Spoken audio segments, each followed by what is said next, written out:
Baik, kita sesuai dengan jadwal bahwa kita akan mulai pada pukul 10 dan alhamdulillah telah hadir di room kita pemateri pertama Pak Syahrul yang akan membawakan topik tentang bagaimana meramu penelitian tindakan kelas menjadi artikel terpublikasi. Dan beliau telah hadir di aplikasi kita dan sudah siap untuk menyampaikan materinya. Teman-teman saya ingatkan kembali untuk mematikan perangkat audionya. Dan yang bagi para peserta mungkin ada baiknya untuk mengaktifkan videonya supaya kita bisa tahu bahwa teman-teman hadir untuk bersama kami di sini mendengar materi yang disampaikan. Baik, langsung saja kita serahkan kepada Pak Syahrul untuk membawakan materi pertama. Baik, Pak Syahrul, kami persilahkan. Oke, terima kasih atas kesempatannya. Bismillahirrahmanirrahim. Assalamualaikum warahmatullahi wabarakatuh. Waalaikumsalam warahmatullahi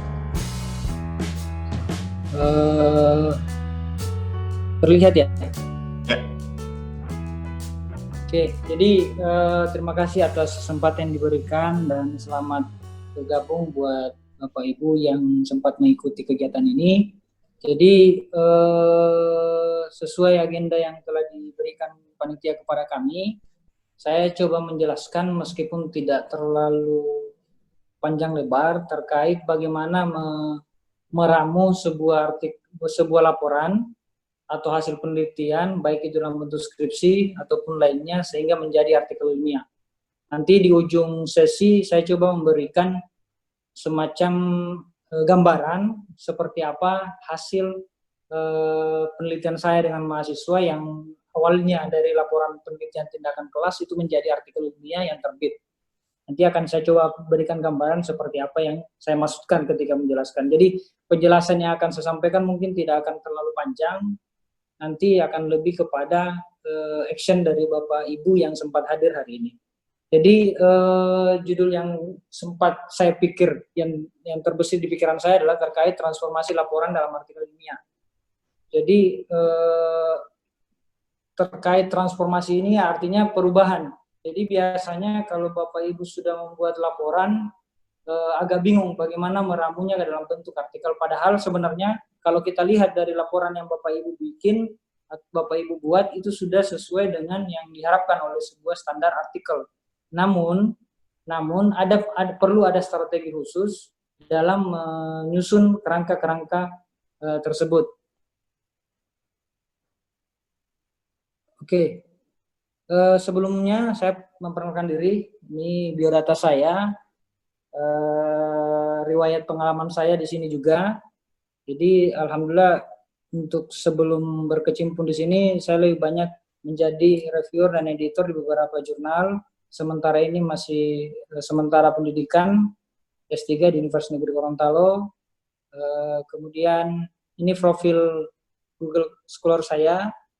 Profil Google Scholar saya ya alhamdulillah sudah beberapa terbit di jurnal nasional, internasional maupun di jurnal nasional terakreditasi Sinta 1, Sinta 2 sampai dengan 3, 4, 5 dan 6. Ini profil Scopus saya, ini sedikit tentang gambaran saya. Ini profil saya, kemudian ini profil Sinta saya.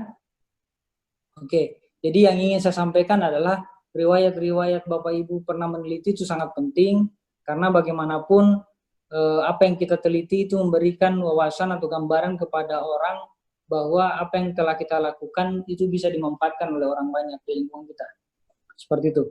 Nah, sebelum masuk kepada ranahnya, sebenarnya kalau kita baca di beberapa media, baik Google dan seterusnya, itu artikel itu memiliki makna tersendiri. Itu adalah sebuah karya tulis lengkap, baik itu didapatkan dalam bentuk laporan berita, esai, dan majalah. Namun menurut Atmasaki 2006 mendefinisikan artikel itu sebagai salah satu jenis prosa yang berisi pendapat penulis tentang sesuatu masalah secara menarik. Jadi sebenarnya artikel ini adalah gambaran real sih, seperti apa kondisi nyata yang ada di lapangan, serta bagaimana kita memberikan gambaran tentang tentang fenomena yang ada di sekitar kita. Itu dasar tentang artikel.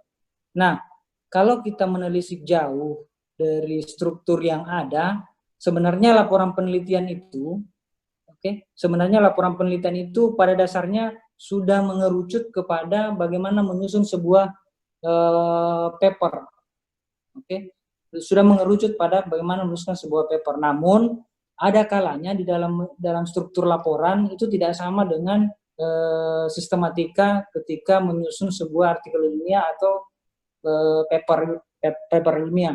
Jadi yang pertama kalau kita melihat dari struktur laporan itu ada namanya judul, abstrak, pendahuluan, tinjauan pustaka, metode penelitian, hasil dan pembahasan, kesimpulan dan saran, serta daftar pustaka. Yang hakikatnya adalah ini dimiliki oleh laporan.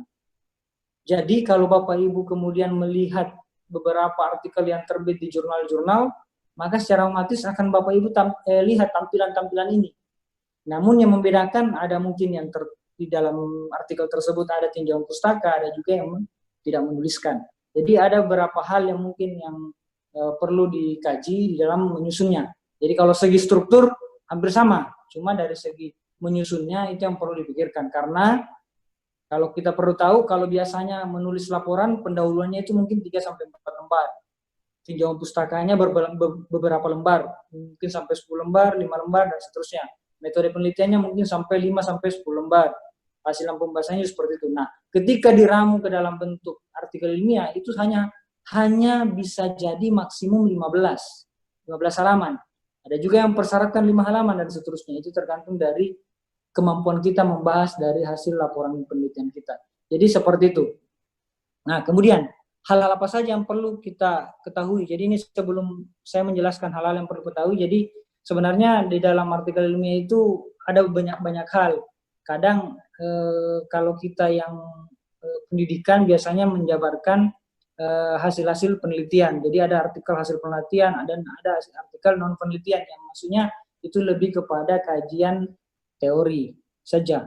Kemudian di dalam menyusun sebuah artikel ilmiah yang hasil migrasi dari laporan penelitian, maka kita perlu ada 3 hal yang perlu kita perhatikan. Bagaimana? Yang pertama terkait dengan ISPU, itu terkait dengan bagaimana kemampuan kita menerjemahkan, menyebarluaskan informasi atau melihat informasi yang ada dengan menggambarkan secara luas apa yang akan kita gambarkan.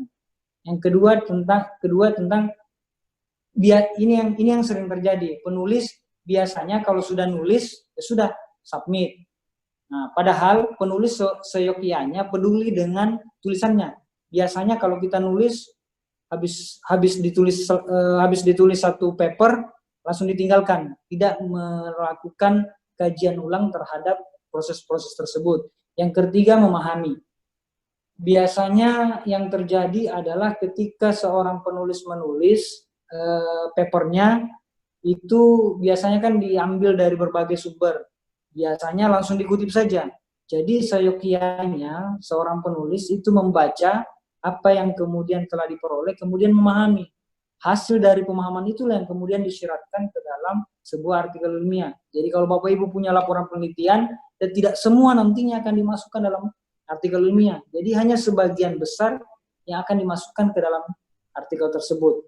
Jadi itu yang tiga bagian yang perlu untuk dikaji dalam menyunting sebuah laporan menjadi artikel ilmiah. Untuk yang pertama terkait tahap penyuntingan, yang pertama perlu diperhatikan judulnya. Biasanya kalau laporan penelitian itu judulnya biasanya agak panjang sekali. Jadi itu perlu diperhatikan. Kalau yang dipersyaratkan dalam jurnal-jurnal ketika Bapak Ibu yang hadir di sini submit, itu maksimum 15 kata. Jadi itu tidak boleh lebih, malah lebih sedikit juga lebih baik. Yang penting apa yang dituliskan di judul itu mempunyai makna tersirat yang bisa dibahasakan dalam bentuk hasil penelitian. Nah, kemudian kenapa yang pertama dikatakan di sini penentu keseriusan penulis? Biasanya kalau seorang editor jurnal atau reviewer jurnal melihat dari situ, ini kok panjang banget judulnya, tidak bisa, harusnya dibuat singkat, padat dan jelas sehingga mudah untuk dipahami oleh pembaca. Seperti itu. Jadi itu yang pertama, perhatikan judulnya. Yang kedua, nah ini juga penulis. Biasanya kalau penulis pemula itu menuliskan sampai gelar-gelarnya, itu jangan. Di dalam menulis artikel ilmiah itu tidak perlu gelar. Tidak perlu ada gelar, tidak perlu ada status, dia mahasiswa kah, dosen atau apalah, tidak perlu. Kemudian cukup ditampilkan nama lengkap yang tanpa gelar ya, nama lengkap yang dimaksud di sini tanpa gelar. Jadi seperti itu, jadi cukup nama lengkap dan seterusnya. Ini aspek penulis. Yang kemudian afiliasi atau korespondensi.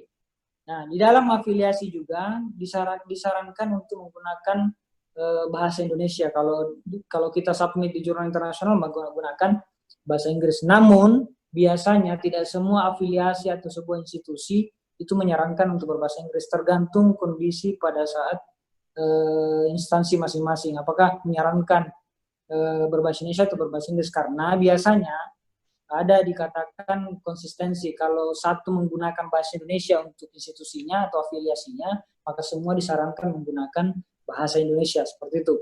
Kemudian yang kedua, cara penulisan afiliasi pada paper.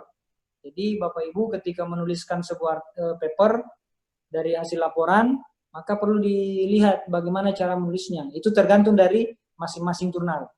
Kemudian cara penulisan alamat yang jelas, jadi diikuti. Jadi setiap jurnal itu punya template itulah yang diikuti cara membuat artikelnya. Jadi kalau Bapak Ibu buat sebuah paper, silakan mau submit di mana, itu pertama cari jurnalnya, ambil template-nya, sesuaikan dengan template apa yang mereka inginkan, seperti itu. Jadi mau seperti apa cara menulis alamatnya itu diikuti. Jadi jangan menulis mau semau kita, enggak. Jadi kita harus menulis seperti yang diinginkan oleh jurnal tersebut. Itu. Yang keempat, untuk Indonesia tidak dipaksakan berbahasa Inggris dan seterusnya. Email harus resmi. Jadi jangan juga aku sayang kamu dan seterusnya @gmail.com, tidak. Itu harus resmi. Misalnya nama Bapak Ibu yang dituliskan misalnya Muhammad Sarukar @gmail.com, atau misalnya di institusi Bapak Ibu ada email resminya, ya silahkan dituliskan itu. Jadi diupayakan menggunakan email resmi. Kemudian telepon bukan nomor HP tapi nomor resmi dan seterusnya. Jadi ini kan biasanya ketika Bapak Ibu menuliskan nomor telepon ada sesuatu yang ditanyakan oleh jurnal atau apapun itu bisa dihubungi lewat identitas Bapak Ibu di dalam sebuah paper. Kemudian di dalam sebuah naskah artikel ketika ditransformasikan ke dalam laporan, biasanya itu harus memuat beberapa bagian. Kalau di laporan itu jelas, itu biasanya kalau penulis pemula, kalau di dalam laporannya ada abstrak, itu bisa dimasukkan. Diambil aja abstrak yang ada di laporan, masukkan ke dalam artikel ilmiah, ini bagi yang pemula. Tinggal menyesuaikan. Intinya di abstrak itu harus ada gambaran permasalahan, seperti apa, singkatnya, gambaran permasalahan secara singkat, kemudian menyebutkan tujuan dari penelitiannya, kemudian metode penelitian apa yang digunakan. Jadi singkat, tidak usah menyebutkan semua metode yang digunakan, cukup menyebutkan metode penelitian yang digunakan, kemudian instrumen yang digunakan, kemudian analis data yang digunakan, cukup singkat, padat dan jelas. Kemudian di dalam abstrak juga perlu digambarkan hasilnya, hasil penelitiannya seperti apa. Nah hasil juga ini kalau kita lihat di laporan itu pasti akan panjang lebar. Jadi diusahakan sesingkat mungkin sesuai dengan tujuan yang diharapkan. Kemudian yang kelima terkait pembahasan. Pembahasan ini biasanya agak digabung dengan hasil dan pembahasan, jadi cukup singkat, padat, dan tidak usah berbelit-belit tentang apa yang akan digambarkan. Karena nanti ketika Bapak Ibu menuliskan ini akan tergambar nanti di hasil dan pembahasan pada isi sebuah paper atau artikel yang Bapak Ibu buat. Kemudian yang terakhir kesimpulan dan dampaknya seperti apa. Jadi kesimpulan ini berdasarkan tujuan. Kemudian dampak ini untuk apa? Dampak ini sebenarnya untuk melihat apakah bagaimanakah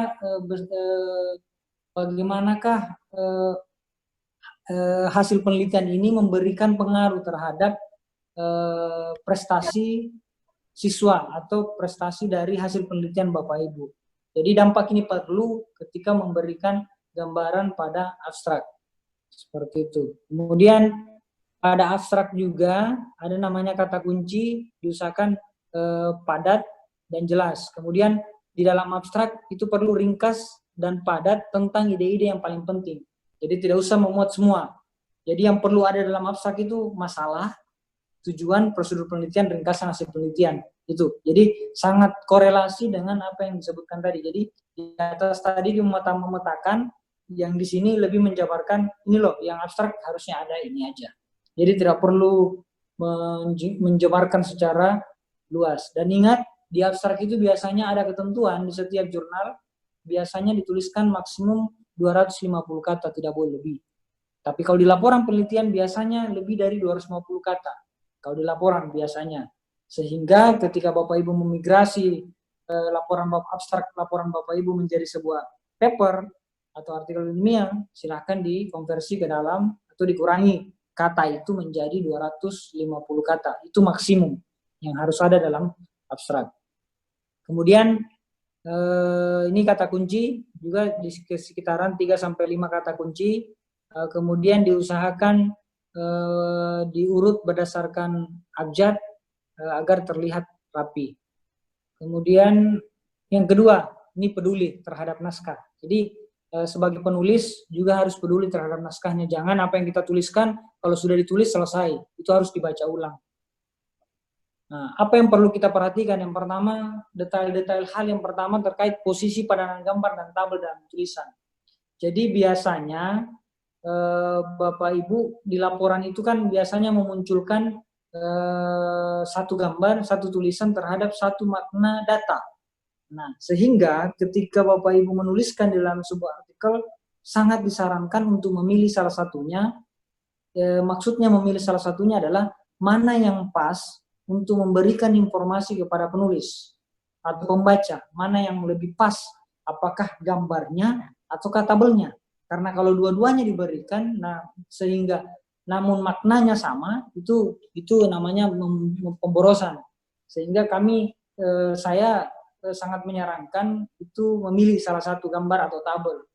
Nah, kemudian ketika ingin memberikan sebuah gambaran, baik itu gambar atau tabel, diusahakan melihat, jadi ketika mau menampilkan gambar atau tabel, diusahakan melihat data yang ditampilkan. Jangan sampai data yang ditampilkan sangat urgent, kemudian disajikan dalam tabel. Diusahakan kalau data yang kita tampilkan adalah gambaran hasil penelitian yang begitu nyata, atau terbaru, atau novelty-nya ada di situ, dimohon untuk menampilkan gambarnya saja, sehingga ketika Bapak Ibu menjelaskan gambar tersebut, itu sudah mampu ditelaah oleh si pembaca.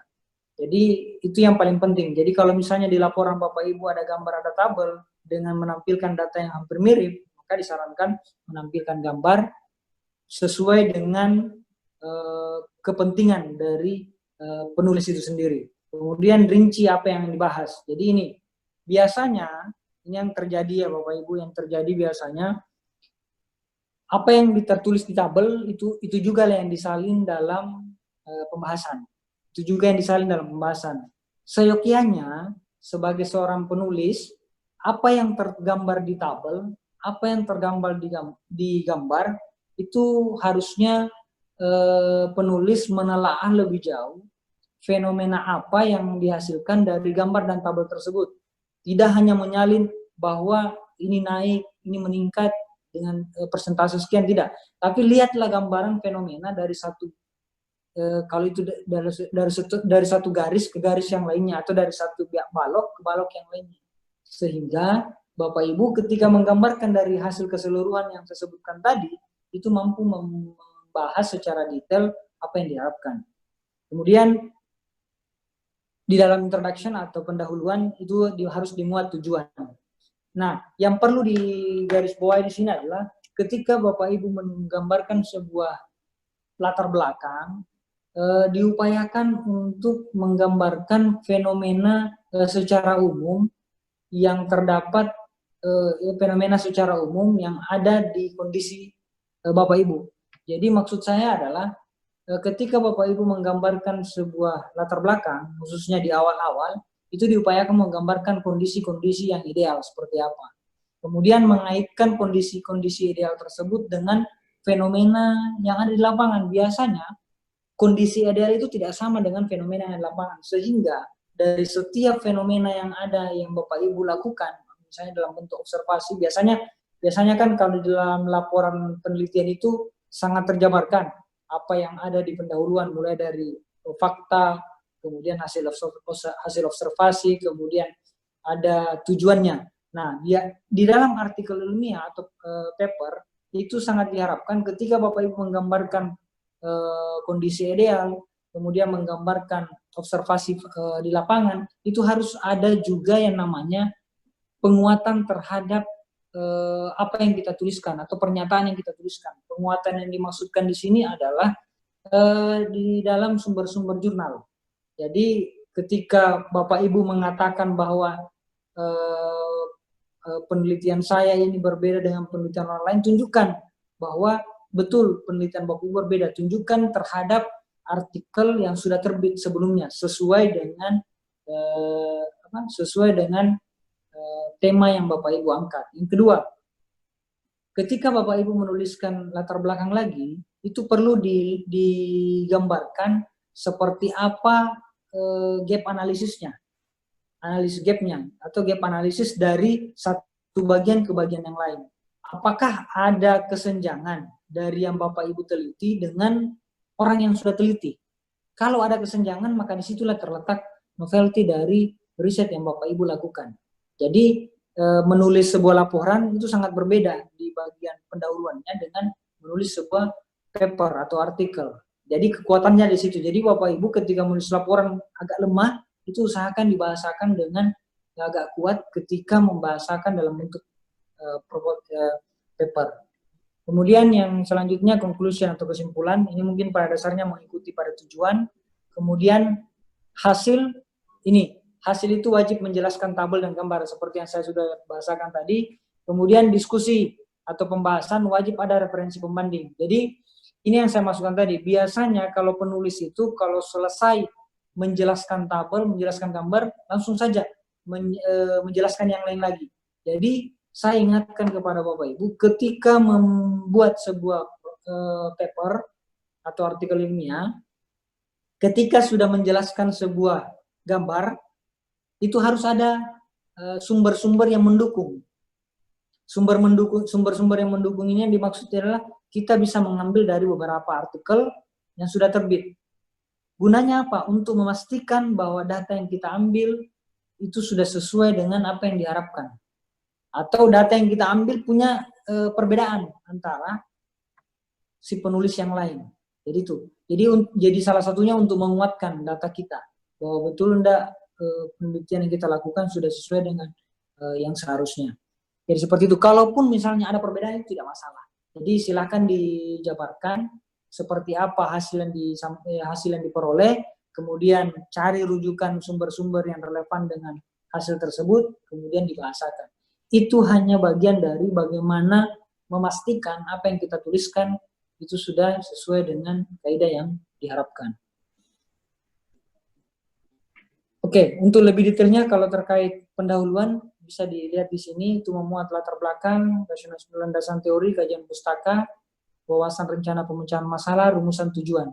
Jadi harus tergambar secara jelas seperti apa runtutannya. Kalau perlu, ketika Bapak Ibu membuat pendahuluan atau latar belakang, setiap bagian yang Bapak Ibu setiap bagian dalam sebuah pernyataan itu harus didukung dari sumber-sumber primer, baik itu jurnal, skripsi, tesis dan seterusnya. Jadi harus ada dukungannya. Supaya apa? Supaya menguatkan pernyataan yang kita buat seperti itu. Baik dari segi bagaimana runtutan pemecahan masalahnya atau apalah yang dibahas pada saat menulis pendahuluan. Jadi biasanya kalau pendahuluan dalam bentuk laporan itu sudah ada, tinggal Bapak Ibu pindahkan saja. Namun jangan hanya asal memindahkan, itu dibaca secara baik-baik, mana yang pas, mana yang tidak, kemudian setelah menentukan mana yang pas, mana yang tidak, kemudian tambahkan sumber-sumber primer dari jurnal, tesis atau apapun itu untuk menguatkan apa yang kita telah lakukan atau apa yang telah kita buat sebelumnya. Seperti itu. Jadi perlu memang penguatan supaya apa yang Bapak Ibu tampilkan itu memastikan kepada pembaca atau yang membaca bahwa tulisan Bapak Ibu itu sudah sesuai dengan yang diharapkan untuk kategori pendahuluan. Tapi yang ingat, di dalam membuat pendahuluan perlu ditampilkan gap analisis dari penelitian Bapak Ibu lakukan. Kemudian yang kedua, metode. Metode penelitian ini biasanya, kalau di laporan itu biasanya kalau tidak salah 2-3 lembar. Nah, di dalam artikel ilmiah, sangat diharapkan itu tidak segitu, tidak sampai 2-3 lembar. Diharapkan sepadat dan seringkas mungkin.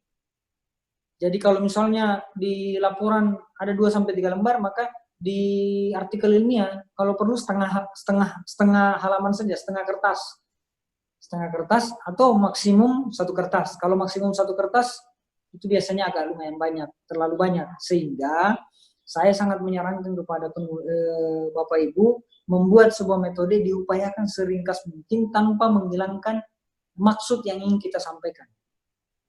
Seperti itu. Jadi biasanya yang penting-penting saja ditampilkan, misalnya desain penelitian, settingan penelitian, populasi dan sampel, kemudian teknik pengambilan sampel, bagaimana data dikumpulkan, bagaimana data dianalisis. Itu bagian-bagian penting saja yang diambil.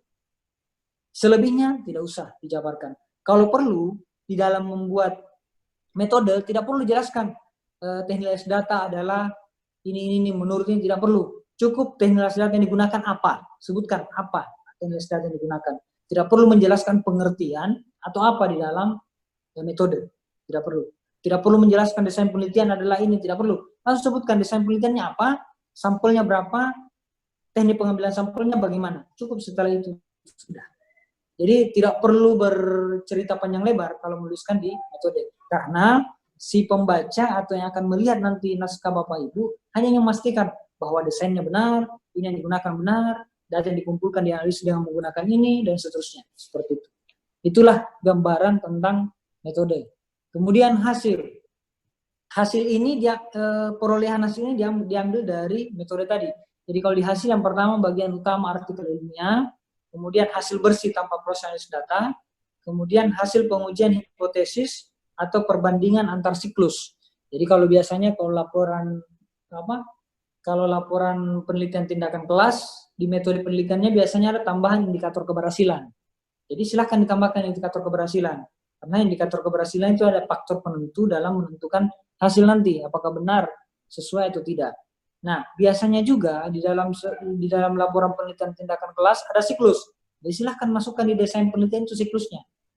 Nah, seperti apa kalau misalnya ketika tidak berhasil siklus pertama, siklus kedua, ya sudah, silahkan penulis menentukan mau sampai siklus berapa. Nah, ketika nanti hasilnya tidak berhasil di siklus 2, sudah, silahkan dijelaskan data tersebut. Jadi tidak, sebenarnya kalau saya mengibaratkan apa yang Bapak Ibu telah teliti selama mengikuti koridor ilmiah, benar atau tidaknya itulah hal yang harus disampaikan kepada pembaca, seperti itu.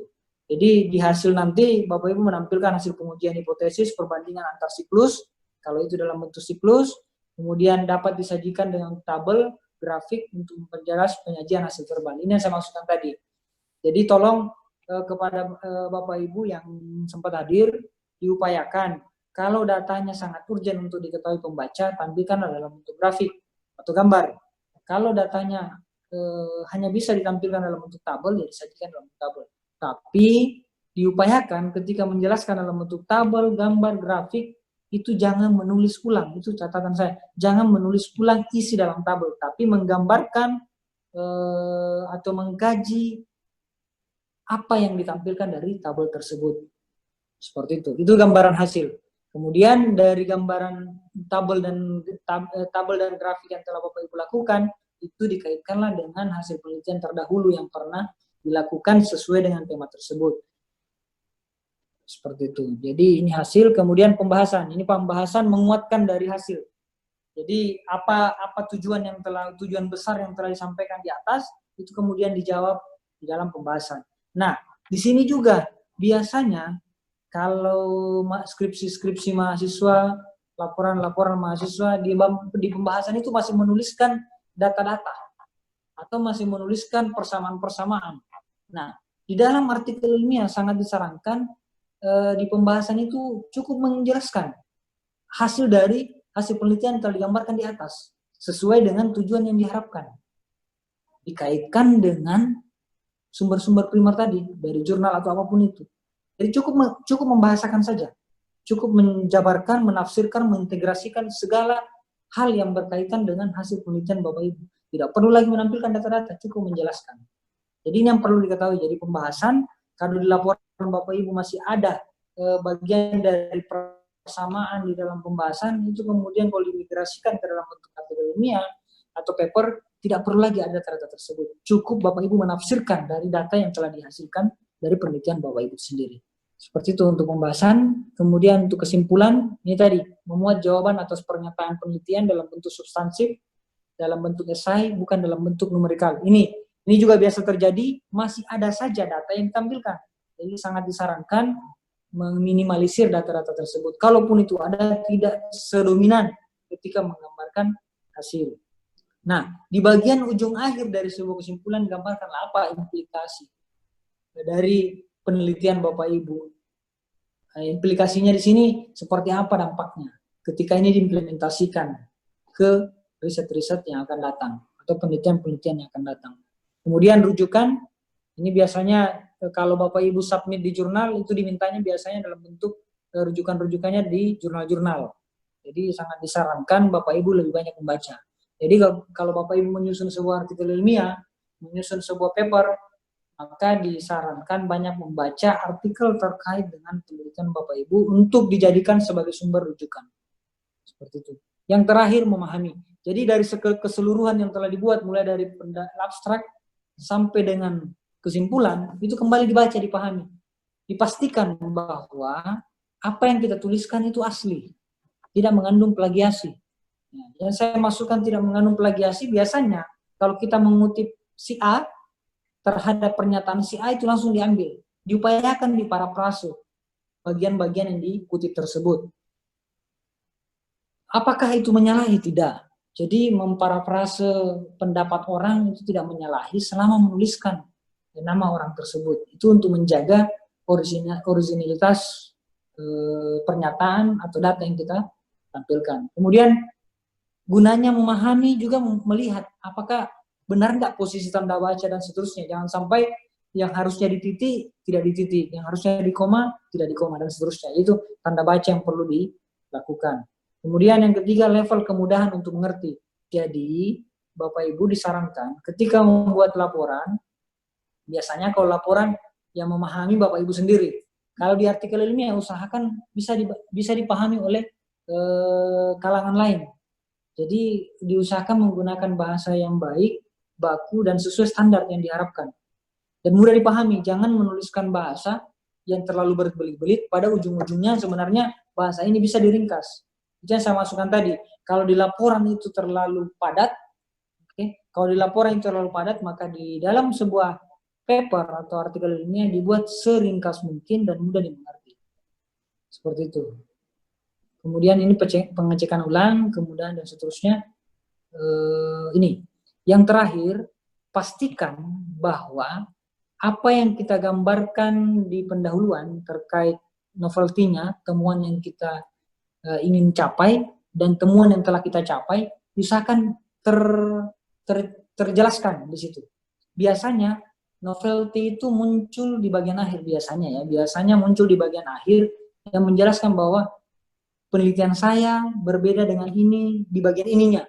Seperti itu. Itu diusahakan. Karena kenapa? Biasanya pengelola jurnal itu melihat itu, novelty-nya. Jadi seperti itu. Jadi gambarkan apa kebaruan di bagian pendahuluannya, kemudian tuliskan dan jelaskan apa kebaruan yang dihasilkan dari hasil penelitian Bapak Ibu. Kebaruan ini sangat penting untuk melihat adanya gap penelitian A dan B, C, dan seterusnya. Seperti itu. Kemudian state of the art. Ini state of the art lebih kepada pendahuluan. Lebih kepada kajian pendahuluan terkait penelitian-penelitian yang sudah pernah dilakukan. State of the art ini atau biasa disingkat SOTA itu lebih dikenal dengan bagaimana mendukung apa yang kita tuliskan, seperti yang saya sebutkan tadi. Jadi ketika Bapak Ibu menulis sebuah pernyataan, mengutip sebuah pernyataan, maka kutipan tersebut harus memiliki dukungan terhadap pernyataan itu. Jadi jangan sampai kita menulis ceplok tanpa ada dukungan sumber-sumber dari pustaka. Nah, itu juga kurang baik, sehingga ketika Bapak Ibu mempublikasi artikelnya itu kurang bagus. Meskipun itu terbit, tapi kalau tanpa dukungan seperti itu kurang baik. Seperti itu, karena standarisasi sebuah artikel itu harus memuat fakta, kemudian ada dukungan sumber-sumbernya, ada gap analisisnya, kemudian ada dampak yang dihasilkan, kemudian ada kebaruan yang dihasilkan dari artikel atau laporan penelitian yang Bapak Ibu telah buat. Ini salah satu contoh laporan penelitian tindakan kelas atau skripsi mahasiswa kami yang sempat terbit di jurnal Aksioma Sinta 2. Ini adalah publikasi mahasiswa, namanya Dimas. Ini hasil skripsi. Ini desainnya penelitian tindakan kelas bersiklus. Alhamdulillah bisa terbit di Sinta 2. Nanti akan saya perlihatkan seperti apa gambaran-gambarannya. Seperti itu. Oke, terima kasih. Jadi sebelum saya selesaikan, saya ingin memperlihatkan satu bagian di dalam laporan penelitian mahasiswa kami yang sudah terbit di Sinta 2. Ini salah satu contoh yang saya maksudkan tadi. Jadi kalau Bapak Ibu lihat strukturnya biasanya, jadi ingat ya, setiap jurnal itu berbeda gayanya. Dan kebetulan saya terbitkan di Aksioma, ini sudah terbit di bulan Juni kemarin. Jadi ini kelihatannya dari depan bukan PTK, tapi kalau Bapak Ibu lihat di metode penelitiannya dan bisa dilihat di Google Scholar saya, ini PTK sebenarnya. Jadi ini adalah publikasi mahasiswa kami yang bersama-sama dengan saya pembimbingnya dan Ibu Satya. Ini sudah terbit. Ini kurang lebih gambaran abstraknya seperti ini. Kurang lebih gambaran abstraknya seperti itu. Intinya memuat maksimum 250 kata dan biasanya memuat tentang tujuan. Dan ingat, tidak semua jurnal sama gayanya. Jadi kalau kebetulan di kami, tempat kami terbit ini tidak menyebutkan seperti apa latar belakang masalahnya, hanya langsung mendeskripsikan tujuannya, itu tergantung gaya selingkuhnya. Tapi yang jelas, di dalam abstrak ini harus memuat tentang tujuan, kemudian subjek, kemudian populasi sampelnya, kemudian ada prosedurnya, kemudian sampai kepada siklus, kemudian ada pengumpulan datanya, kemudian hasil penelitiannya, kemudian dibahasakan sedikit. Nah, sempat dibahasakan, kemudian ada dampaknya. Jadi ada dampak. Jadi struktur-struktur bagian tertentu inilah yang kemudian harus ada di dalam abstrak. Jadi seperti itu. Jadi ini yang diharapkan sebenarnya ada di dalam penulisan abstrak. Ini struktur pendahuluan yang saya maksud. Jadi ini adalah pendahuluan terkait hasil-hasil penelitian yang sudah ini migrasi dari skripsi ya Bapak. Ini dari skripsi menjadi artikel.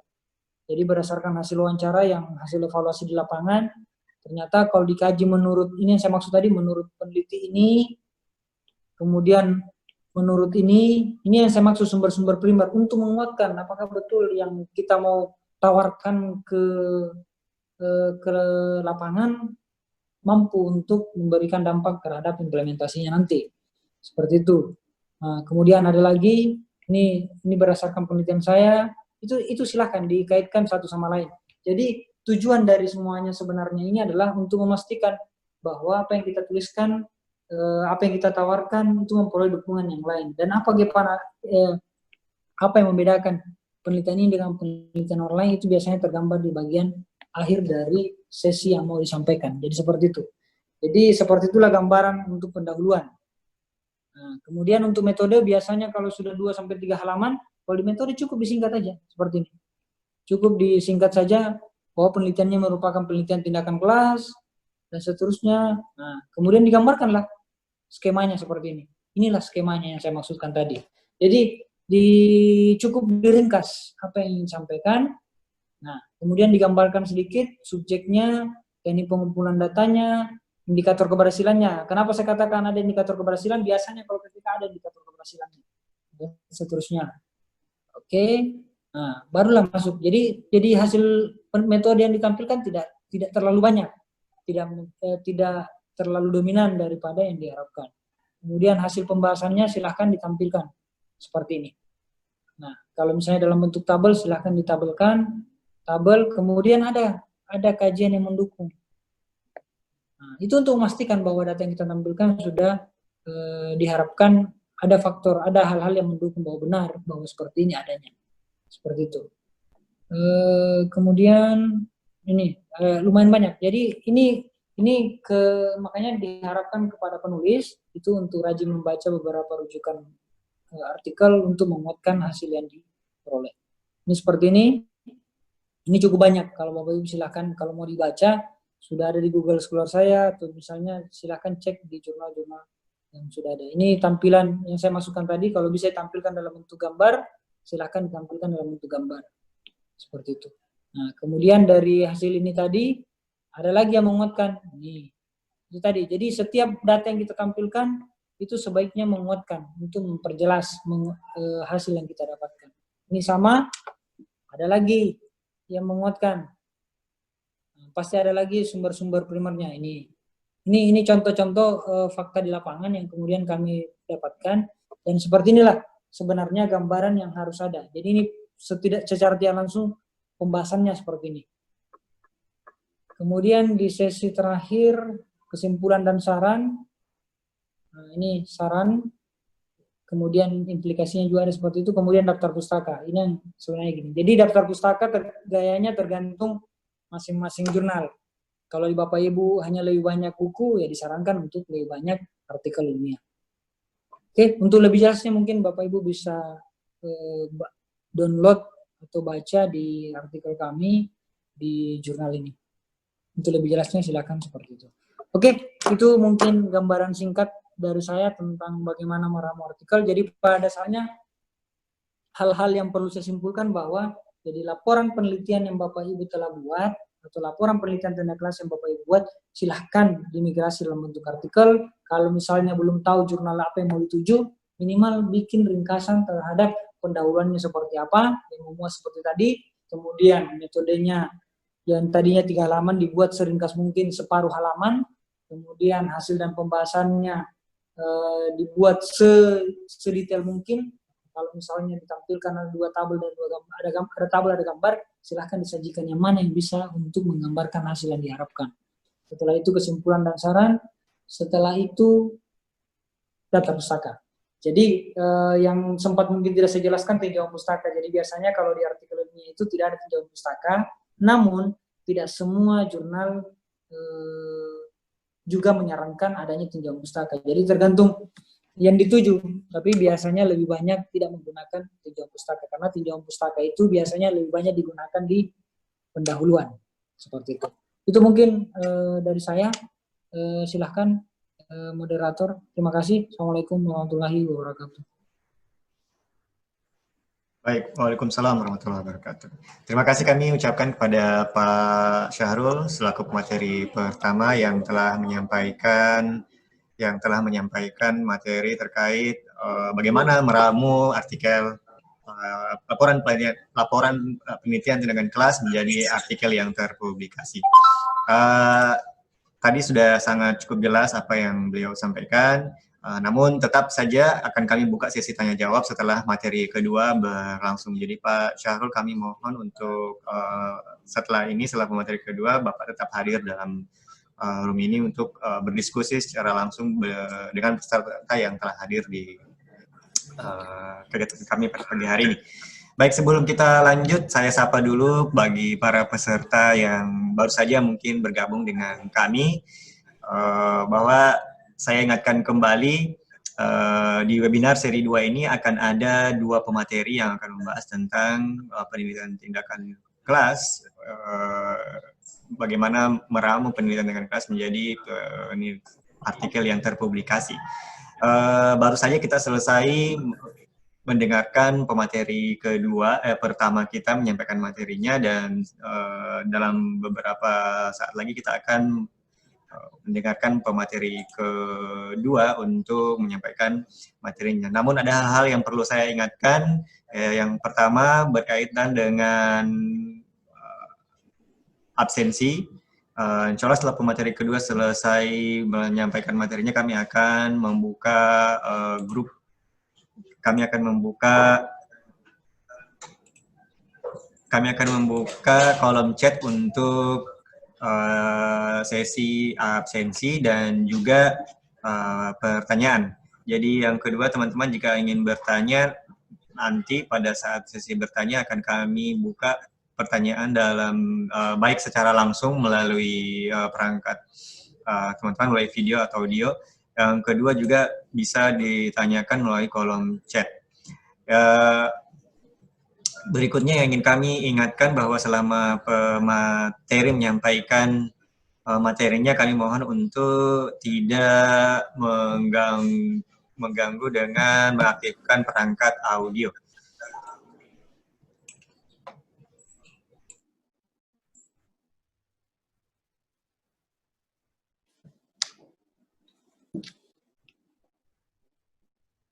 Nah, baik, karena pemateri kedua kita sudah berada di dalam room ini, kita sapa dulu pemateri kedua kita, Ibu Muhaiminah Akib. Kepada Ibu Muhaiminah Akib, apakah suara kami terdengar dengan jelas?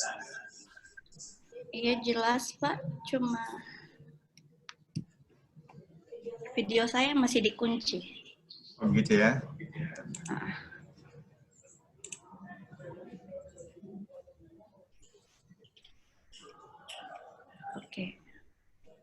Oke Pak, suara saya juga jelas.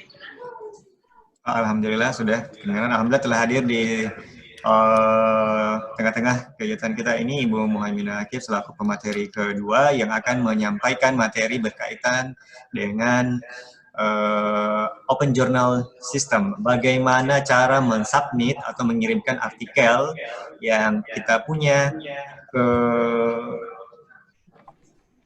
jurnal elektronik. Sebelum kita mulai, saya perkenalkan sedikit, Ibu Muhaiminah adalah Chief Editor dari Jurnal Kalam, yaitu jurnal yang diterbitkan oleh LPPM Universitas Muhammadiyah Sorong. Nah, beliau adalah pengelolanya, jadi materi yang berkaitan dengan ini insya Allah akan dijelaskan dengan cukup baik oleh beliau. Jadi kami harapkan teman-teman yang hadir di kegiatan kita pada pagi hari ini bisa mendengarkan dengan baik, dan jika nanti ada yang ingin tanyakan bisa langsung tanyakan kepada dua pemateri kami. Baik, langsung saja kita mulai. Saya berikan kepada Ibu Muhaiminah Akib selaku pemateri kedua waktu dan waktu kami berikan. Terima kasih. Oke, terima kasih kepada Bapak Rizal Akib sebagai host, dan apresiasi sebesar-besarnya kepada Bapak Muhammad Syahrul Kahar sebagai Ketua LPPM yang tadi telah membersamai kita hingga saat ini. Assalamualaikum warahmatullahi wabarakatuh. Selamat pagi, salam sejahtera buat kita semua. Bapak-bapak, ibu-ibu, para peserta webinar kita pada pagi hari ini.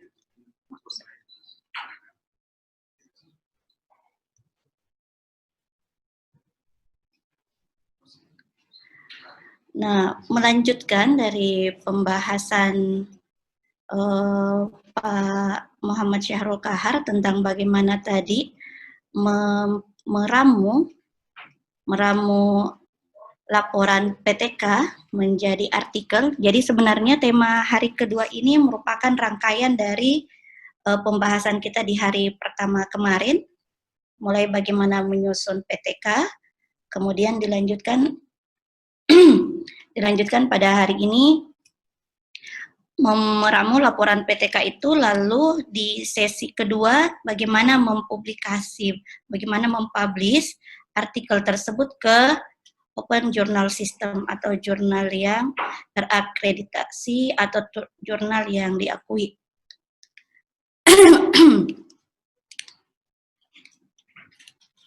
Oke, next, pentingnya publikasi ilmiah. Publikasi ilmiah ini pada kesempatan ini kita akan membahas tentang bagaimana untuk guru dan mahasiswa. Untuk mahasiswa sendiri sebenarnya ini sudah menjadi edaran dari Ditjen Dikti 27 Januari 2012 itu bagaimana seorang sarjana harus memiliki kemampuan menulis secara ilmiah. Yang kedua adalah ketika sarjana telah mahir menulis ilmiah, kedepannya diharapkan tidak akan kesulitan ketika membuat karya ilmiah di jenjang selanjutnya, itu mungkin di magister atau program doktor. Dan terakhir, aturan ini sengaja dibuat untuk mengejar ketertinggalan Indonesia dalam hal pembuatan karya ilmiah. Kita tahu jumlah karya ilmiah yang dihasilkan oleh perguruan tinggi di Indonesia saat ini masih rendah. Untuk guru sendiri, sebelumnya apa sih publikasi ilmiah itu? Jadi publikasi ilmiah itu merupakan tahapan terakhir dalam penulisan karya tulis ilmiah. Tadi Pak Syahrul sudah menjelaskan bagaimana menyusun sebuah artikel. Nah, tahapan terakhirnya supaya artikel itu disebarluaskan atau pemikiran dan gagasan kita dapat disebarluaskan, tentu tahapannya adalah ada di publikasi. Jadi, publikasi karya tulis ilmiah merupakan penyiaran, pemberitahuan sebuah hasil penelitian kepada halayak ramai atau publik. Dalam hal ini, pemikiran ini bisa berupa gagasan seseorang atau sekelompok orang dalam bentuk ulasan ilmiah dan laporan penelitian, baik yang sederhana seperti PTK dan yang lebih kompleks seperti makalah, buku, dan artikel. Untuk guru sendiri publikasi ilmiah ini diatur juga dalam peraturan PP PAN dan RB, Peraturan Menteri Negara Pendayagunaan Aparatur Negara dan Reformasi Birokrasi tentang jabatan fungsional guru dan angka kreditnya. Permen PAN dan RB nomor 16 ini merupakan permen yang memperkuat pentingnya publikasi ilmiah di kalangan guru. Jadi permen tentang jabatan fungsional guru dan angka kredit ini menjelaskan, kita tahu bahwa semula kewajiban publikasi ilmiah hanya dikenakan kepada guru yang akan naik pangkat dari golongan 4A ke atas. Namun berdasarkan permen PAN dan RB ini, kegiatan publikasi ilmiah guru harus dilakukan oleh guru yang akan naik ke golongan 3C. Oleh karena itu, publikasi ilmiah akan menjadi sangat melekat, menjadi kewajiban bagi guru, terutama guru yang berstatus sebagai pegawai negeri sipil. Oke, kita lihat di peraturan permen tadi, ada 3 bentuk kegiatan publikasi ilmiah yang harus dilaksanakan oleh guru, yaitu pertama presentasi pada forum ilmiah ketika menjadi pemrasaran, narasumber, pembicara di lokakarya dan seminar.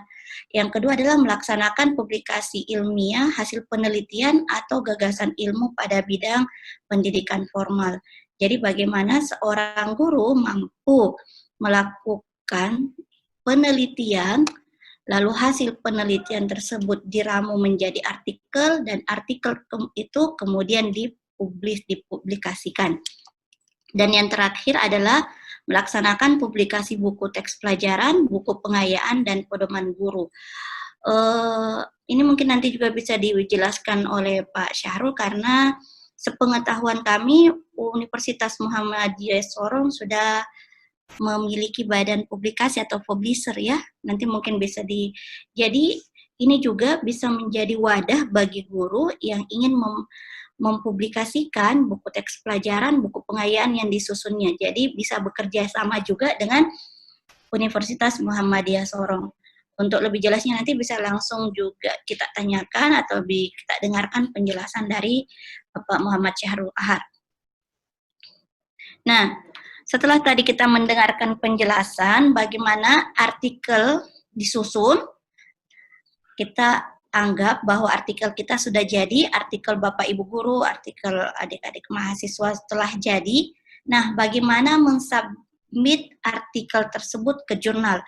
Karena artikel ini tidak akan mungkin terpublikasi bila kita tidak mensubmit atau memasukkannya ke jurnal.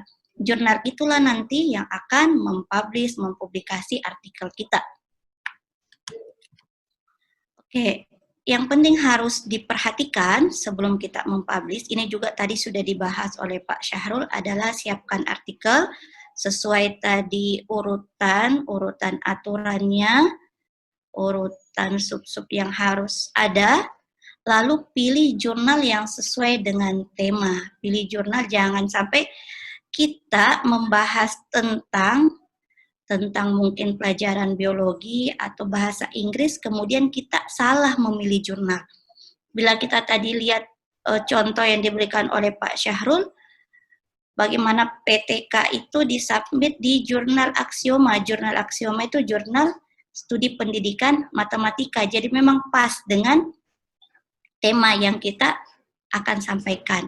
Nah, yang terakhir sebelum, dan ini juga sangat penting, yaitu sesuaikan dengan template jurnal tujuan atau gaya selingkung dari jurnal tujuan. Jadi masing-masing jurnal itu memiliki template, memiliki susunan khas yang harus kita ikuti.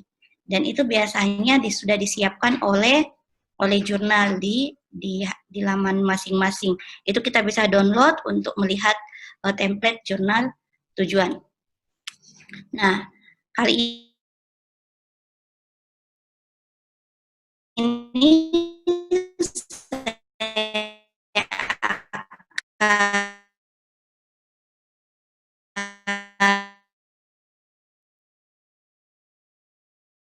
saya akan memberi contoh Muhammadiyah Sorong, yaitu jurnal ini bisa memfasilitasi. Tadi disebutkan bahwa kita bisa dilihat di kursor yang saya mudah-mudahan kelihatan, ada doc jurnal template. Jadi Bapak Ibu sebelum mensubmit artikel sebaiknya mendownload dulu jurnal template ini, lalu menyesuaikan susunan artikel kita sesuai jurnal template yang ada sudah disiapkan oleh jurnal tersebut. Nah, selanjutnya adalah bagaimana kita masuk. Bapak Ibu bisa lihat ada username, ada password. Biasanya kita bisa masuk dengan username serta password bagi yang sudah pernah login atau sudah pernah mendaftar sebelumnya. Lalu bagaimana bila kita belum memiliki akun di jurnal tersebut? Tentu kita harus membuat akun terlebih dahulu. Bisa diklik langsung di login. Ketika kita klik login, dia akan memberi pilihan. Ketika kita sudah memiliki username dan password, silahkan masuk, silahkan login.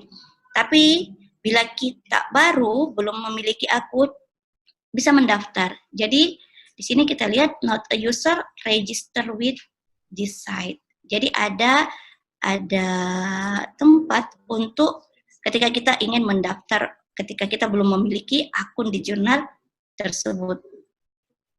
Nah, ketika kita mengklik belum memiliki akun, maka otomatis kita akan diarahkan untuk register, untuk melakukan registrasi. Nah, yang harus Bapak Ibu perhatikan adalah penggunaan akan diminta username. Di username ini akan kita pakai terus bila kita ingin masuk ke jurnal tersebut. Di username kita tidak diperkenankan menggunakan huruf besar. Jadi pilihlah username yang sesuai dengan diri kita dan menggunakan semua lowercase ya, jadi huruf kecil, bukan tidak menggunakan huruf kapital. Setelah itu gunakan password, tentu password yang mudah kita ingat. Lalu repeat password mengkonfirmasi password tersebut.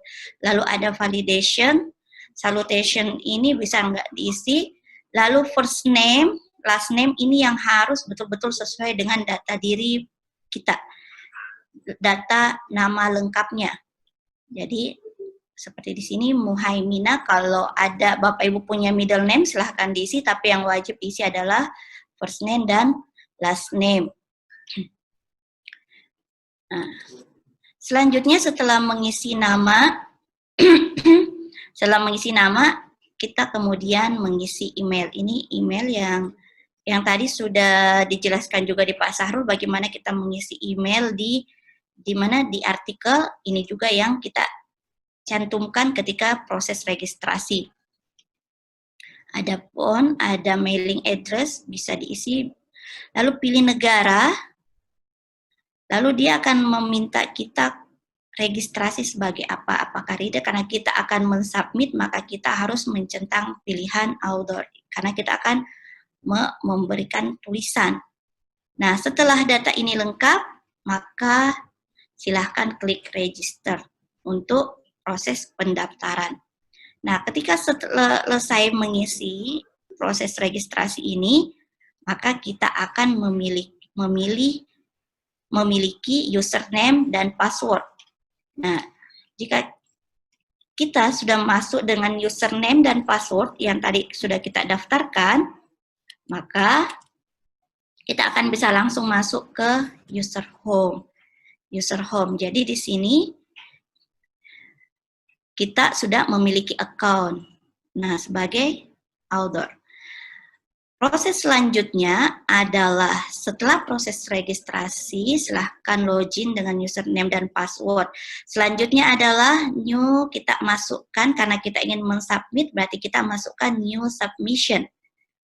Kita memasukkan, tentu sebelum memasukkan ini, kita harus sudah menyiapkan artikel yang akan kita submit. Jangan khawatir Bapak Ibu peserta, materi ini nanti kita juga akan share bagi para pendaftar, jadi bisa juga menjadi tutorial ketika nanti ingin mendaftar atau mensubmit artikelnya di jurnal. Nah, ini langkah pertama bagaimana kita memulai proses submit sebuah artikel. Semua kolom-kolom ini Bapak Ibu harus dicentang. Maaf, saya lupa memberi contoh. Ini semua kotak ini submission checklist kita harus centang. Setelah itu save and continue. Itu berarti step 1 sudah selesai. Jadi dicentang saja semua kotak yang ada. Oke. Setelah save and continue tombol kita tekan, maka kita akan diarahkan ke langkah kedua lagi, uploading the submission. Nah, di sini seperti saya sudah jelaskan tadi bahwa artikel kita itu, file artikel kita sudah siap, biasanya dalam bentuk file Word. Lalu silahkan memilih browse, pilih file yang akan disubmit, lalu upload. Bagaimana kita bisa tahu bahwa proses uploadan kita sukses? Ketika sukses akan muncul nama file, jadi file name-nya ini akan dinamai atau sistem yang akan memberi nama, original file name, ukurannya, kapan waktu uploadnya. Jadi bila sudah terlihat seperti ini menandakan bahwa file kita telah berhasil submit. File kita telah berhasil submit, karena kadang-kala juga karena gangguan jaringan atau apa, kita mengupload, kemudian ternyata tidak berhasil. Jadi perlu diupload ulang. Jadi untuk memastikan bahwa file kita berhasil upload, ini harus diperhatikan. Apakah sudah ada keterangan di situ. Nah, setelah kelihatan keterangannya ada filenya dan telah berhasil upload, silahkan save and continue.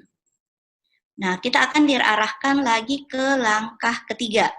Langkah ketiga ini sangat-sangat penting karena disinilah kita akan memasukkan identitas penulis. Identitas utama penulis. Jadi berbeda ya tadi ketika kita daftar pertama, ini adalah identitas penulis. Jadi first name, last name, email, afiliasinya, negaranya.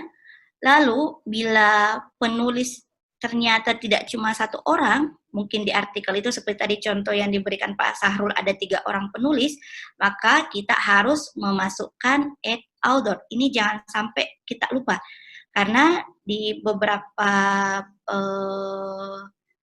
beberapa kasus di jurnal Kalam yang kami dapati bahwa terkadang author yang mensubmit dia cuma memasukkan namanya tanpa memasukkan nama penulis yang lain. Jadi bila ada 2 atau 3 penulis, jangan lupa menambahkan add author.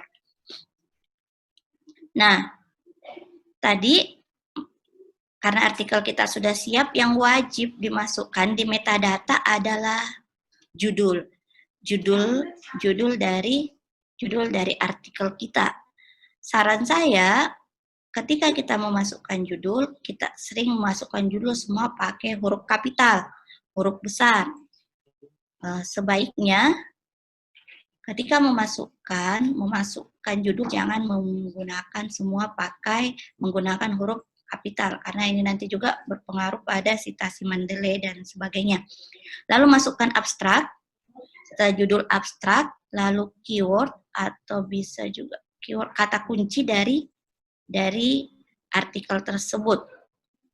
Nah, jadi setelah mengisi title, abstrak, indexing, lalu referensinya atau biasa juga daftar pustaka itu wajib kita masukkan.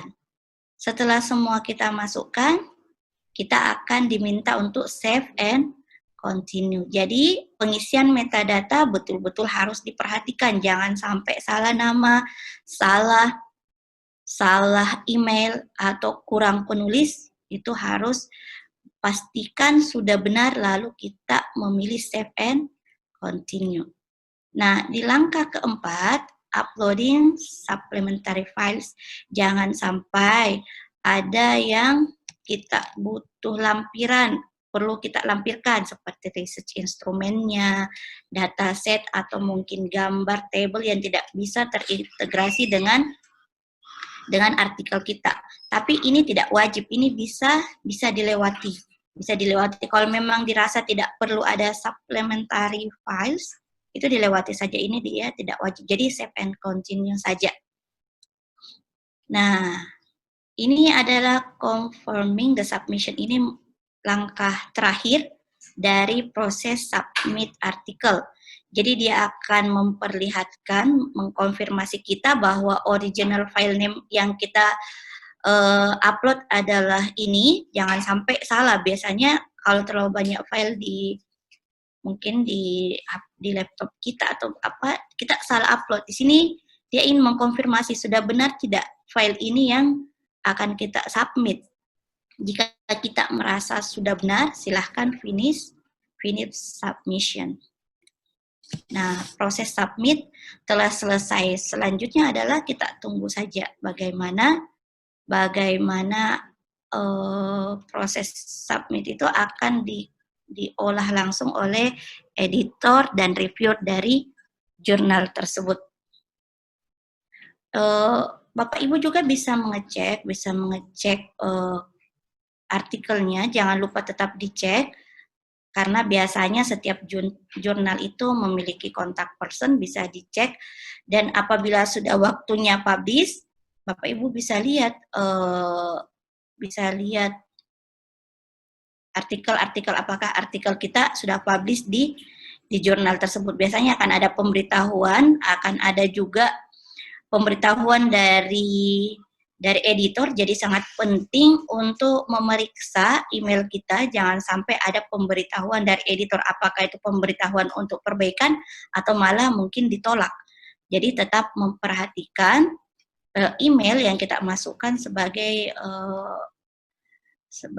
sumber informasi kita. Jadi kita bisa lihat apakah ada pemberitahuan dari editor, biasanya juga dari reviewer, apa yang perlu kita perbaiki dari artikel tersebut.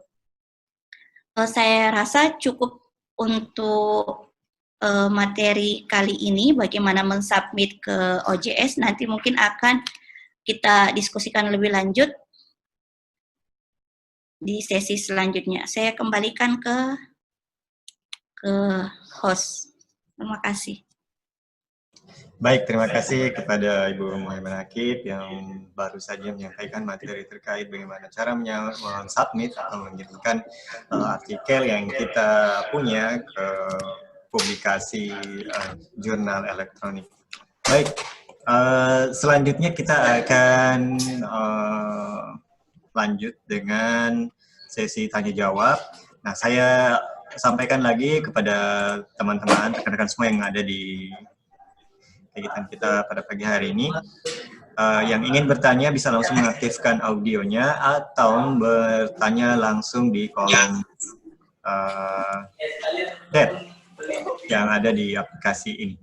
Baik, langsung saja saya buka dulu 2 pertanyaan untuk sesi pertama. Silahkan rekan-rekan ada yang ingin bertanya.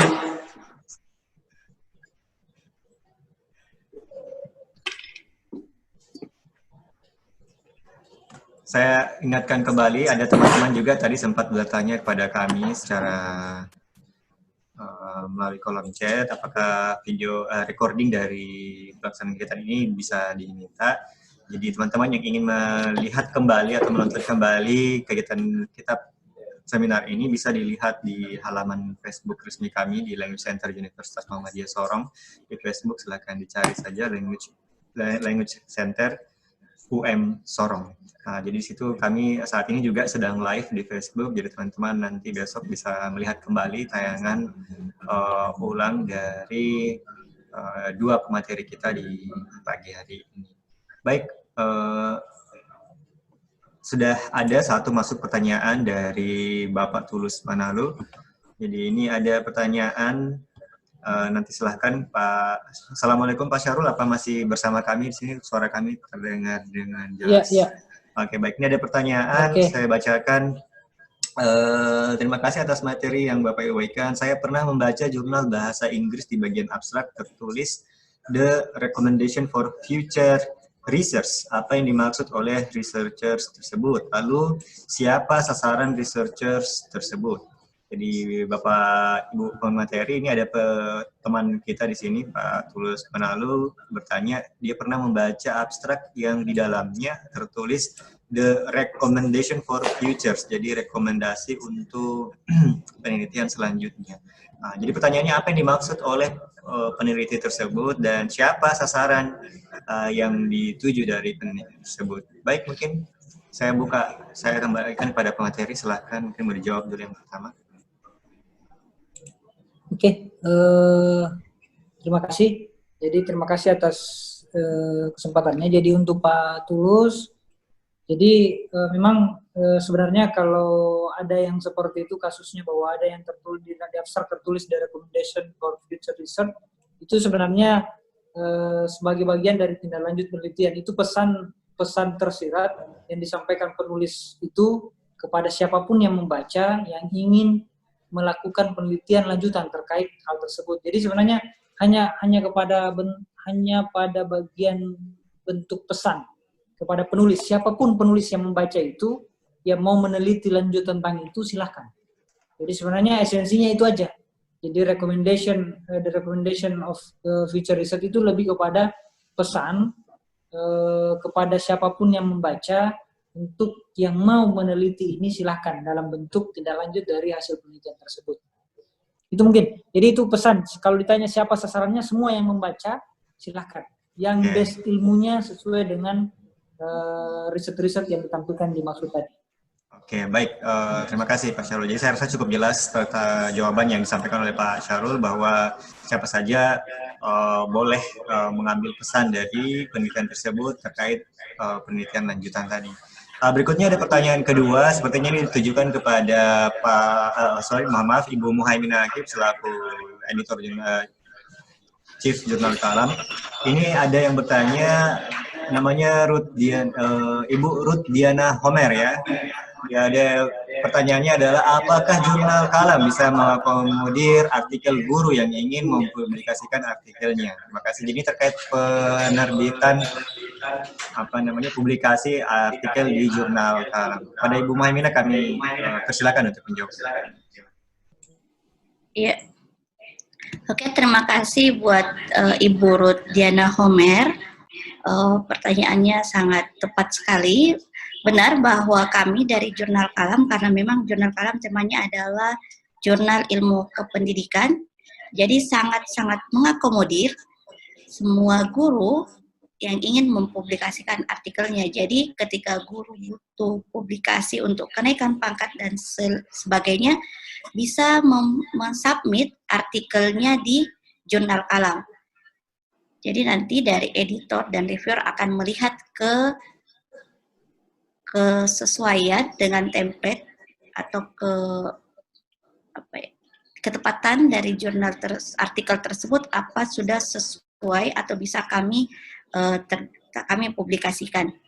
Jadi kalau ditanya apakah mengakomodir, sangat-sangat mengakomodir. Bahkan kita membuka sebenarnya kerjasama bagi guru-guru yang ingin mempublikasikan artikel dari hasil penelitiannya.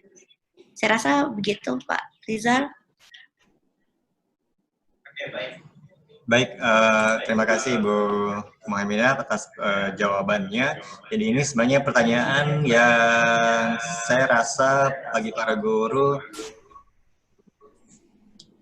untuk semua guru yang ingin menerbitkan artikel petikannya bisa di jurnal Kalam, gitu ya Bu Muhaiminah? Iya, betul Pak. Baik, berikutnya kami akan buka 2 pertanyaan lagi. Tapi sebelumnya ini ada pertanyaan juga kelanjutan dari Pak Tulus. Lalu apa-apa, saya jawab. Iya. Baik Pak, ini apakah berarti hasil penelitian tersebut belum selesai? Sebenarnya ini berkaitan dengan pertanyaan pertama tadi, Pak. Nah, silakan Pak. Oke, terima kasih Pak Tulus. Jadi menarik ini. Jadi sebenarnya hasil penelitian itu biasanya memang ada istilahnya, ada akhirnya dan ada yang masih dipotong. Jadi biasanya seseorang yang ingin melakukan penelitian itu bisa dibagi beberapa bagian. Biasanya kalau praduga saya bahwa ketika ada peneliti yang menyebutkan rekomendasi untuk penelitian selanjutnya, biasanya penelitian itu adalah bagian pertama dari penelitian yang akan direncanakan oleh mereka. Tapi setelah itu adalah ada bagian tindak lanjut. Jadi kalau ditanya apakah ini penelitiannya belum selesai, bisa saja sudah selesai, bisa saja belum selesai. Belum selesai yang dimaksud adalah belum selesai pada bagian selanjutnya. Jadi bukan hasil penelitiannya tidak selesai, hanya selesai pada bagian pertama, namun bisa ditindaklanjuti untuk ke bagian-bagian selanjutnya. Jadi kalau misalnya ada kasus yang seperti itu memang hasil penelitiannya mungkin lebih kepada istilahnya gini, kalau di pengembangan ada dikatakan uji coba skala terbatas, ada dikatakan uji coba skala luas. Kalau si peneliti maunya hasil penelitiannya hanya sampai kepada uji coba skala terbatas, maka itulah hasil penelitian juga. Namun pada saat itu si penulis menuliskan bahwa penelitian ini direkomendasikan untuk seperti ini. Nah, artinya penelitian ini sebenarnya sudah selesai, tapi selesainya hanya pada tahap itu saja, tahap yang disampaikan di abstrak tadi. Jadi kalau saya ulangi lagi, kalau ditanyakan hasil penelitian tersebut belum selesai, sepenuhnya sudah selesai, namun ada bagian-bagian yang direkomendasikan oleh penulis untuk bisa dilakukan penelitian kembali. Seperti itu mungkin dari saya. Terima kasih.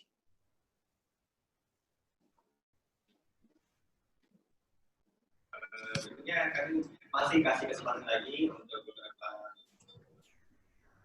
Baik, kita kasih kesempatan untuk teman-teman yang lain untuk bertanya. Ada lagi yang ingin bertanya, kami persilakan, tidak mesti harus di kolom chat, bisa langsung aktifkan audionya dan bertanya langsung gitu.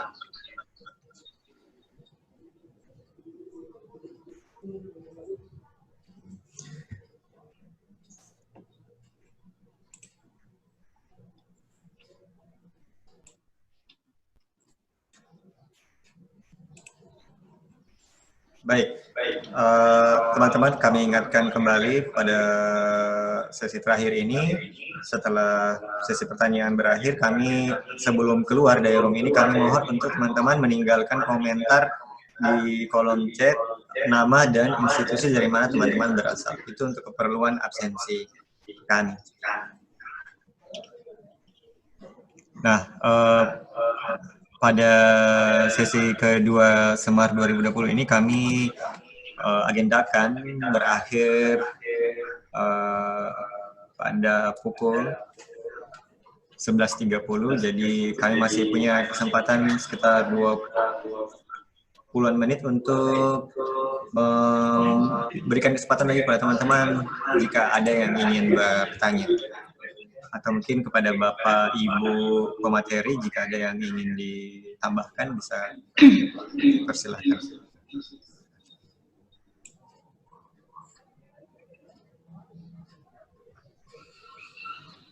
Oke, Pak Rizal mungkin saya bisa menambahkan. Baik, silakan Ibu. Ya, salah satu rencana tindak lanjut dari kegiatan webinar kita pada kali ini, pada tahun ini adalah adanya coaching klinik. Adanya coaching klinik dari mulai materi kemarin. Jadi bagi Bapak Ibu guru yang ingin berlatih, yang ingin banyak memiliki ingin berlatih, ingin juga sama-sama memiliki partner. Dalam hal ini kami dari pendidikan bahasa Inggris, dosen-dosen yang ada bisa menjadi partner dalam penyusunan PTK hingga nanti terpublikasi.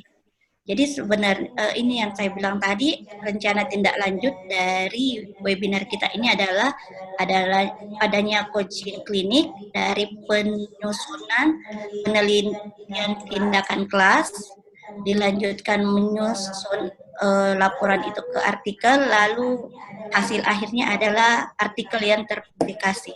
Gitu Pak Rizal. Ya, terima kasih Ibu. Baik, Bu Muhammina, ini ada pertanyaan lagi dari Ibu Susana Anggraini Min Kaimana. Baik, ini pertanyaannya berkaitan dengan jurnal kalam, Bu. Jadi, kriteria hasil penelitian seperti apa yang bisa diakomodir di jurnal kalam? Serta ada tidak kontribusi pembayaran jika ingin memasukkan penelitiannya di jurnal kalam? Pada Ibu Muhammina, kami persilakan untuk menjawab. Oke, jadi penelitian yang diakomodir di jurnal kalam itu semua jenis penelitian eksperimen, PTK, bahkan juga ada beberapa artikel yang kami terbitkan itu yang seperti kajian pustaka. Jadi tidak semua berupa eksperimen atau penelitian, ada penelitian bahkan artikel yang berupa tinjauan pustaka ya, kajian pustaka itu juga diterbitkan di jurnal kalam. Memang akan ada fee yang akan dibayarkan oleh penulis jika telah terbit artikelnya di jurnal kalam. Untuk fee atau pembayaran bisa dihubungi langsung ke kontak yang ada di jurnal kalam. Begitu mungkin Ibu Susana Anggraini dari Min Kaimana. Baik, terima kasih kepada Ibu Muhammina. Jadi seperti yang tadi jelaskan saya Ibu Muhammina bahwa tidak hanya bentuk PTK yang bisa diakomodir oleh jurnal kalam, tapi juga bentuk pendidikan lainnya bisa diakomodir di jurnal kalam. Dan untuk yang berkaitan dengan pembiayaan bisa langsung mengkontak jurnal kalam yang tertera di nomor kontak jurnal kalam yang tertera di website jurnal kalam. Baik, saya rasa cukup untuk sesi pertanyaan kita pada webinar seri 2 hari ini. Kepada Bapak Ibu pemateri yang kami banggakan, terima kasih sudah hadir bersama kami sini untuk menyampaikan materinya. Dan sebelum kami tutup agenda kita pada pagi hari ini, kami ingatkan kembali pada teman-teman rekan-rekan semua yang hadir untuk meninggalkan pesan, nama, dan dari institusi mana berasal untuk keperluan absensi kami di kegiatan hari ini. Berikutnya, bagi teman-teman yang ingin mendapatkan rekaman, mohon maaf, kami tidak membagi rekamannya, tapi teman-teman jika ingin melihat kembali atau menonton kembali keseluruhan kegiatan ini, dapat mengunjungi laman resmi Language Center Universitas Muhammadiyah Sorong di Facebook. Baik. Sebelum kami tutup room ini, kami berikan kesempatan 10-15 menit untuk teman-teman, silahkan meninggalkan komen nama dan dari asal institusi mana berasal. Berikutnya, kami sampaikan terima kasih juga pada rekan-rekan semua yang sudah hadir di room ini.